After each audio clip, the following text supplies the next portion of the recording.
It's Friday, so thanks for heading into the weekend with us. And because it's Friday the 13th in October, congratulations to all the goth couples who are undoubtedly getting married in Las Vegas today.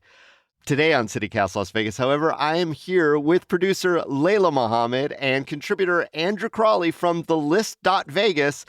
And we're going to talk about things in the news, a possible solution to that F1 traffic for Strip employees, CCSD's version of school choice, and baby tortoises. Oh yeah, baby tortoises. It's Friday, October 13th. I'm David Figler, and here's what Las Vegas is talking about.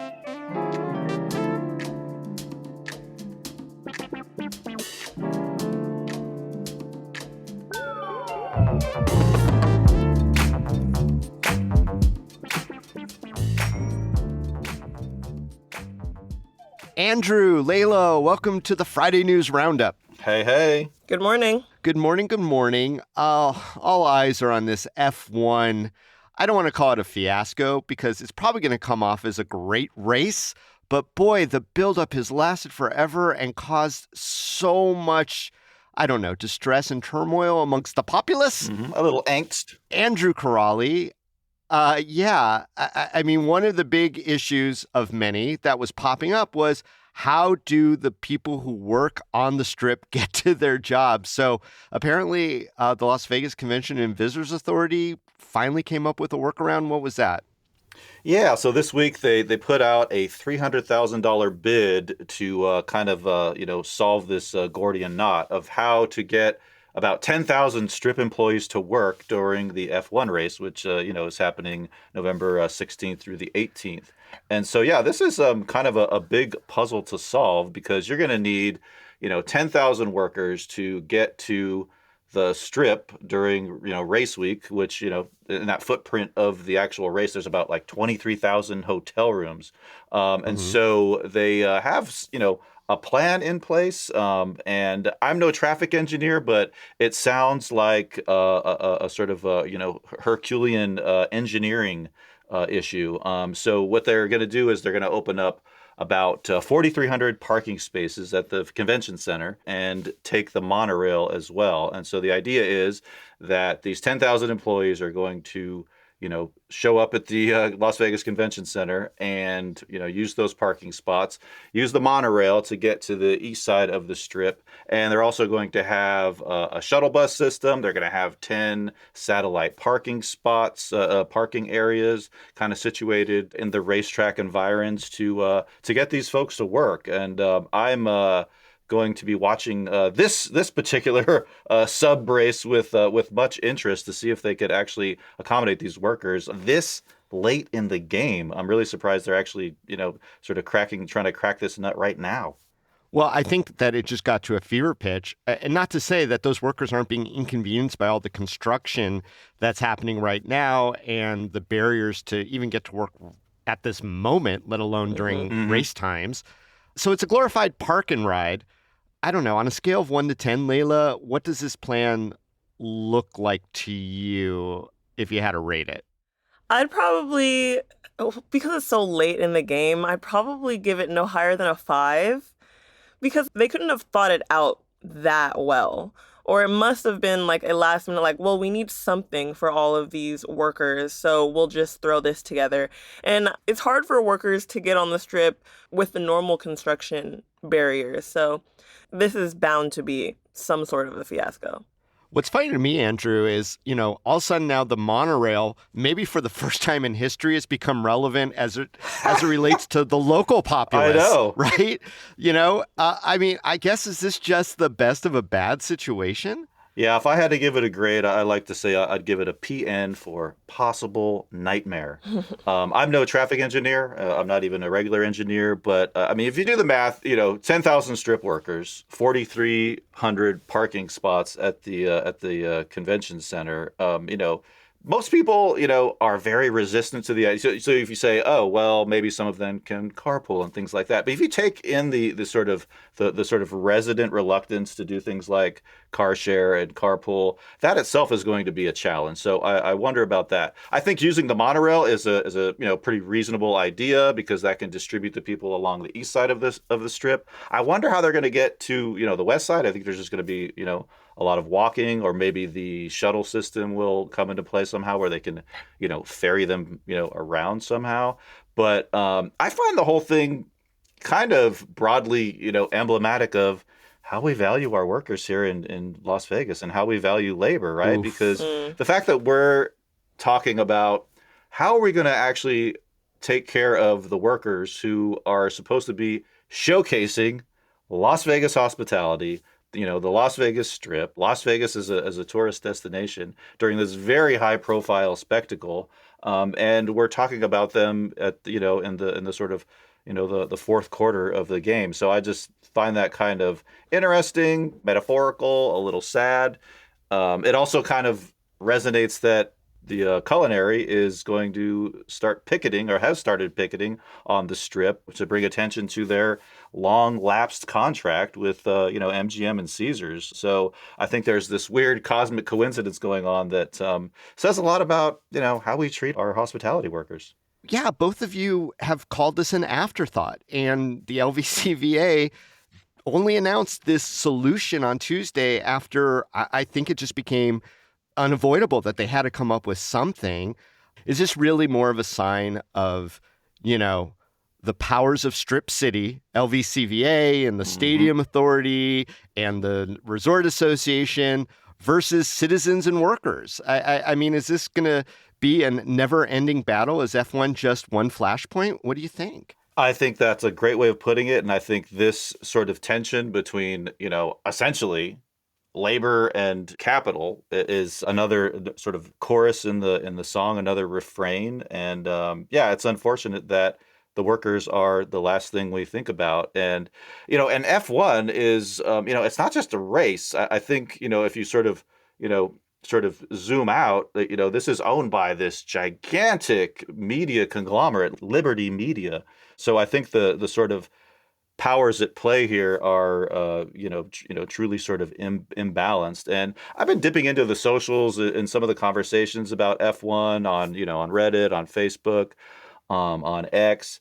And there seems to be this feeling among Las Vegas residents that we're sort of hostage to these gigantic, mega corporate spectacles, and that, things like, human accommodations in terms of, transportation or livability are an afterthought. I've heard some comments about the Sphere, about actually getting in and out, and how they do, crowd ingress and egress is, again, to restate the theme, kind of an afterthought. So I think it's unfortunate that we're not, accommodating the human element in a lot of these projects.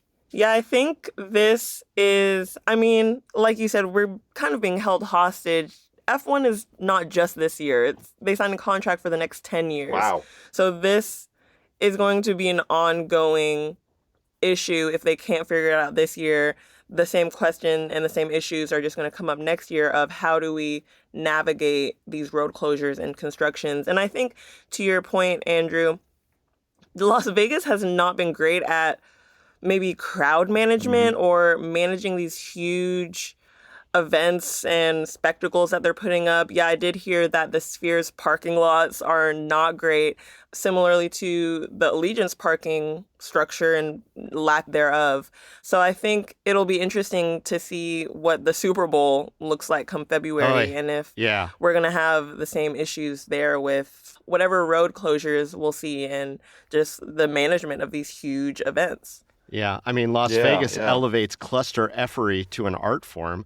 On the other, it's all part of the meta spectacle, right? Exactly. Yeah, and I just want to end on this point is that, the head of the Las Vegas Convention and Visitors Authority, Steve Hill, is like, okay, but it's going to bring $15 billion with the capital B into our economy over the next 5 months. And I just don't buy it, man. I think that's just a marketer doing marketing. I don't think any one of us are going to see a damn nickel of that.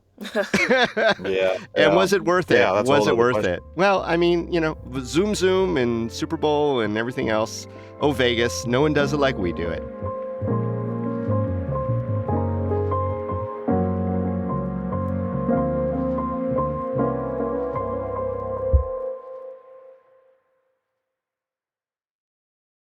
All right, topic 2. Magnet school applications are open for next year, 24-25. The Clark County School District is hosting what they're calling a school choice fair. Layla, that language intrigues me. Tell me what the Clark County School District's school choice fair is all about. Yes, so the Clark County School District School Choice Fair is this Saturday from 9 to noon at one of their magnet schools, LVA, Las Vegas Academy of the Arts. And they are doing that to let parents and students know all of their options for schools within the Clark County School District, including magnet schools, which are a part of the public school system, and all of their options and all of the kind of specializations that they offer and can get through magnet schools. Well, what kind of specializations or magnets are we talking about that are inside the Clark County School District? I mean, I know there's a lot of them, but what are some of the bigger ones or the hmm more well-known ones? So the biggest ones are the technical academies, for example, Northwest Career and Technical Academies, Southwest, Southeast. Those are the biggest magnet schools in Vegas right now, but there's also some smaller ones, and all of them specialize in something, whether it's performing arts or STEM, science, technology, engineering, mathematics, leadership, international baccalaureate programs. So those are the array of specializations your children can utilize or get access to within the Clark County School District. Now, what I found really super duper interesting is the Clark County School District is calling this a school choice fair. Of course, those words are somewhat a loaded term that has become like a banner for conservative Hmm. and religious parent groups who want to get some state funding, some taxpayer money to help them pay for private schooling, which is overwhelmingly like over 90 something percent religious schools. hmm So, how do you think school choice in this context is different? Yeah, I think it's different because they're emphasizing magnet schools, which are part of the public school system. They are free to attend. They do have enrollment criteria, so your student might need to meet GPA requirements, and they have a limited amount of seats. So if they have more applications than they do seats, then they go through a lottery system to kind of keep it fair. Magnet schools came to Clark County School District in the 90s to help diversify the Clark County School District and desegregate it. And so this is a public school system option for school choice. And I think that gets away from what Lombardo was most commonly talking about during his campaign with the opportunity scholarships, which mainly were to send students to private schools. And that number is 95% of kids who received opportunity scholarships used those for religious private schools. So I think that's where this is different. This is going into the public school system side of things. Andrew, what's your takeaway from them using those words, school choice, and their fair? Yeah, I really found that kind of funny, and I did a double take. And like you said, yeah, it's definitely a loaded term, and it's pretty much hmm become a byword for, you know, publicly funded religious education at the behest of angry conservative parents. So I kind of wondered whether the school district called this a school choice fair to maybe placate those parents or to placate the governor and maybe say, yeah, we're addressing this policy agenda of yours, because I think it would have been more technically correct if they just called it a magnet school, educational fair kind of thing. So I thought that was an interesting choice of words, and I wonder if there are some sort of micro politics at work, on the DL. I think their choice of language it maybe is to like reclaim that term or something. I'm not Oh, sure okay. because it's not just for magnet schools. The change of school assignment applications are also open, and that's for parents and families wanting to send their student to schools outside of their zoning area. So say I wanted to go to Green Valley High School when I lived in North Las Vegas. I can submit a change of school assignment, not necessarily for a magnet school or a magnet program, but Got it. just wanting to go to a school outside of my zone. So very technically, you are making a choice, a school choice. Yes, I hear you. exactly. And I would imagine on those applications, there have to be some sort of compelling reasons based on their standards. Guys, I just looked at it as a straight on clapback Mm, because part of the school choice lobby here is a straight up attack on the quality of education at the Clark County School District. Hmm. If you listen to any of the testimony during that opportunity scholarship funding hearings, it was all like, and I'm paraphrasing, Clark County School District sucks big time. Why shouldn't I, as a parent, have the freedom to choose my student getting a better education? They never mentioned the religious part of it, even though, like we were talking about, hmm it's really just about religious education. But it's definitely a direct attack on the quality of education. They talk about the safety at the schools, et cetera. And I think that Clark County School District is firing back like, hey, you want to talk about choice? There are lots of choices that absolutely exist within the public funding realm of public schools. I do wonder what questions any family should bring to the Clark County School District administrators who are present at this school fair choice. I mean, what do you think they should be asking or talking about with the folks that are at the fair? I think a great question would be how the teacher shortage affects these magnet Mm, programs and these magnet hmm schools mm-hmm. because they're still within the Clark County School District system. Is that teacher shortage affecting class size? Is it affecting the amount of resources that are going to these magnet schools that get hmm higher funding to make sure that students have more resources? Um, and a big draw for magnet programs and magnet schools and charter schools, but we're not really talking about that in this conversation, is class size and smaller class sizes and more resources going to your student. So I think that would be a great question to ask since these magnet schools still operate within the Clark County School District system. Hmm. Yeah, great questions. I would also imagine, the whatever the measure of success is, like what is the measure of success for my student here?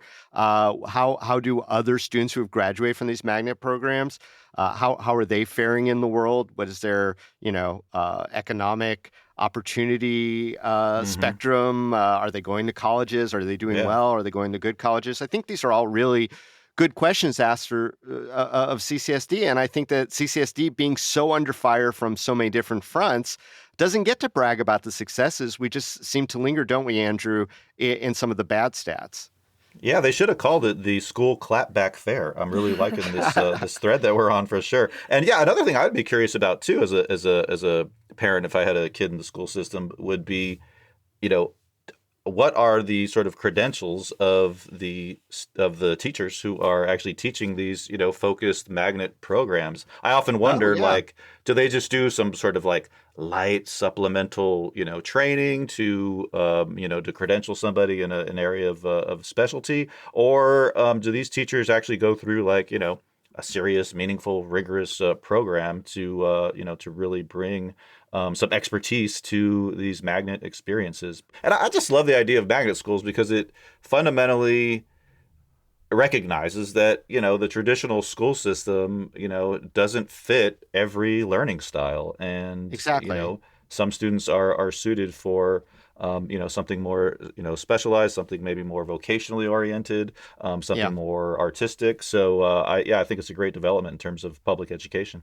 Hmm. Yeah, don't really think it was ever fair to consider Clark County School District as a one size fits all, take it or leave it sort of hmm environment. I think that, having a fair like this definitely highlights, a lot of that kind of diversity. Look, all three of us were educated in Clark County School District, as it turns out. Were any of you in magnet schools, or if you weren't, what would you have wanted to do as a student? I didn't go to a magnet school. I did go to a charter school, and I had a lot of friends who went to magnet schools because our parents didn't want to keep us in the public school system. And I think something that parents need to be mindful of is that if students want to be involved in any extracurricular activities, then there's a little bit of a dance around that where you have to go to your zone school and Mm, you have to work that out and you have to work out extra, just like transportation and yeah. making sure your kid can get to their new magnet program or charter or whatever school, and then also attend clubs or sports at their zone school. So I think that was kind of a surprise when my parents were putting me through the charter system, and that dance was a little bit of a headache, but it is an option and it can work out if you have the resources. But also, there are requirements to that. Sure. And if you change schools, you're put on a hold. So just really make sure that you look into all of that, because with school choice also comes a lot of other requirements and things that you have to follow for your student. Yeah, not uncomplicated. Andrew, are you too old to have been in a magnet school? But if you had a choice, what would you have done? Yes, I am of the BC era or the PM era, pre-magnet school. I went to Hmm. Las Vegas High School before it became the Las Vegas Academy. But it's funny you asked that because it was late in my high school career that I took a couple semesters of a journalism class that was taught by, one of those Swiss Army knife teachers who does like some PE, he does some like, Yeah. arts classes, and then he subbed in for journalism. But I took a really rabid interest in journalism, and I remember wishing that there were more classes and we went more in depth and it was, just a lot more to it. So I really feel, if I could hop into a time machine, that would be awesome to, to go to a, maybe a journalism or writing focused a magnet program. So I sort of see their value in retrospect. Yeah. Hmm. I was in the beta magnet program over at Valley High School, which was the International Baccalaureate, which I'm very happy to see is still Wow. thriving over there. Hmm. It was definitely an interesting experience and one which was purely a choice that I made with my parents, and I think it absolutely paid off. It was a great education with some fantastic teachers. So Look at you all those now. parents, look at me now. I'm podcasting. Um, well, good luck to all the parents and students for 24-25. May you find the right path. Yes. Good luck.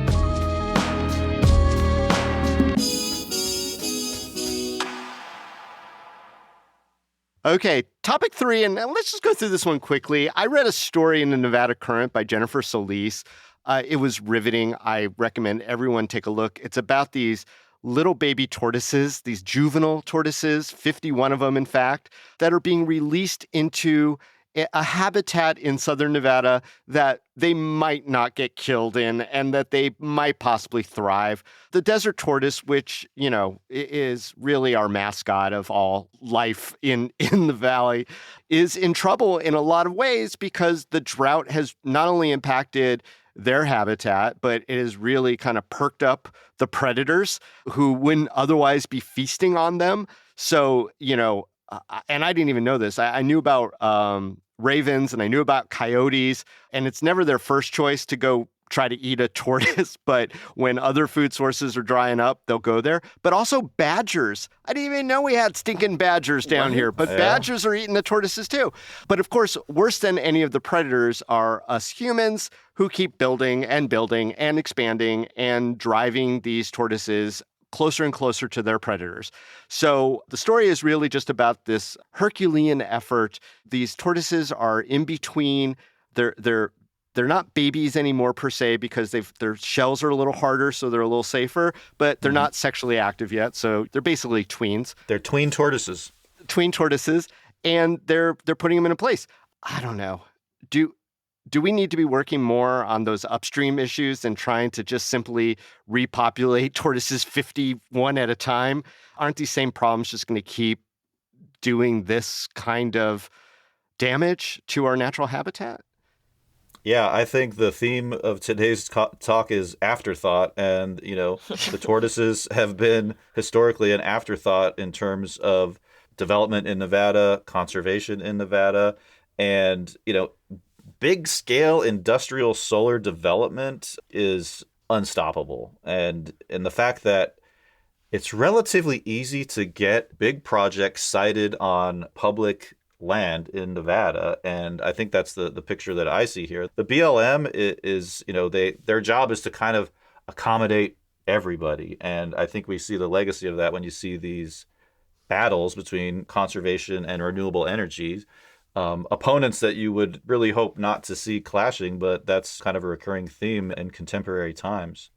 Definitely. I mean, we need to think about how we're affecting it on the front end so we don't have to try to make up for it years later in an effort that we don't know if it's going to work in the long run. We don't know if it's going to significantly increase the population that we've already decreased. Yeah, I mean, and as cute as they are, they're also pretty resilient.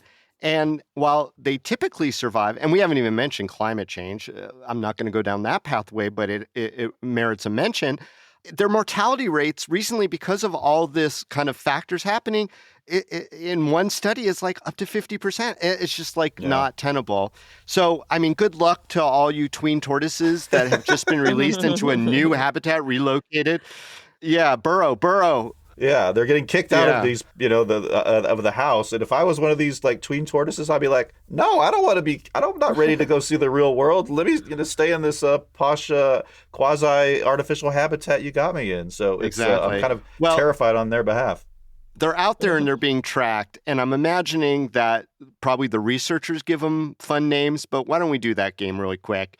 For these 51 tween tortoises, for funsies, what names do you want to give one of them? My most Vegas-y one I could come up with was Turt Kerkorian. Oh, that's a good one. I was trying to go quintessentially Vegas. Okay, well, you said, putting them out in the real world, and that made me think, okay, they're a tween, they're about to become sexually active, they're going to be mingling with 50 other tortoises. I'm going to name it after Bryn, who was my favorite of the original Real World Las Vegas cast. She was single and ready to mingle. She became a go-go dancer for a minute. Knows how to party. I want my tween tortoise to be named Bryn.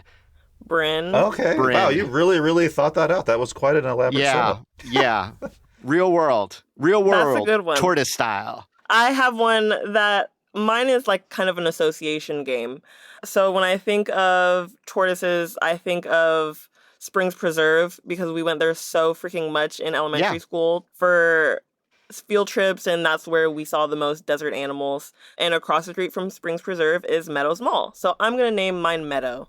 For Meadows Mall. Okay. Yes. Nice, and also after Tony Soprano's daughter, because that tortoise is going to be a badass. Exactly. Yes, I love that. Well, Layla, Andrew, another great Friday News Roundup. Thanks so much for joining me. Thanks, David. Thank you. Great being here.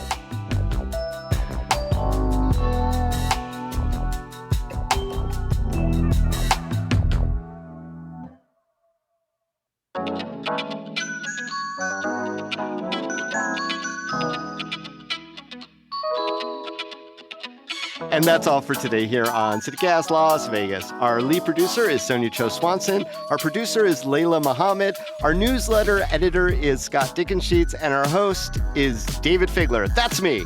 Music is by OG Moose, Epidemic Sound, and All the Kimonos. We record this show on the traditional homelands of the Nuwuvi, the Southern Paiute people. If you enjoyed the show, go tell a friend, rate the show, leave us a review, and subscribe to our morning newsletter. We'll be back Monday morning with more news from around the city. Till then, stay lucky.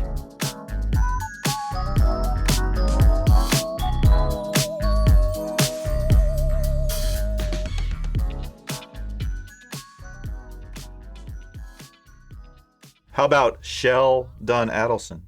No? Ooh, that's a good soon? one. You keep that, Andrew.